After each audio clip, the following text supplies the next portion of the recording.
So throughout this presentation, we'll have some core focus areas. And so focus, cross-state licensing.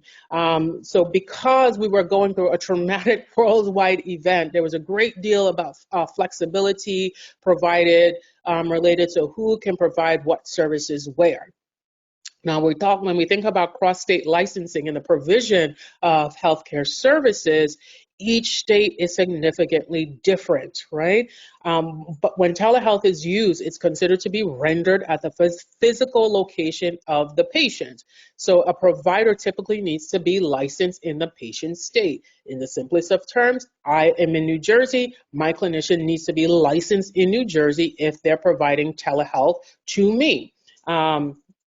My kid's going to be going off to boarding school in the fall. So query, can her clinician still provide her with services if now she's in a different state, even though she's a New Jersey resident? We ponder these sorts of things, right? Because it's the physical location of the patient.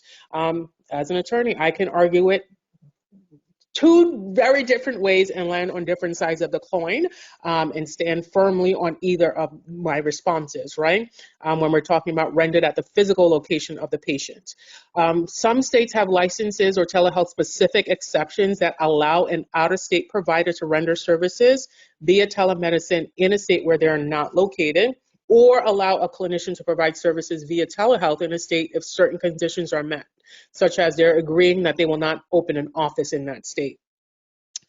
Some other states have laws that don't specifically address telehealth or telemedicine licensing, but make allowances for practicing in contiguous states, or in certain situations where temporary license might be issued, provided the specific state's licensing. So all of that to say, it is so incredibly state specific. And so before engaging in telehealth, if you haven't done so already, you would work with counsel to walk you through what are your state-specific requirements, who is the population that you serve,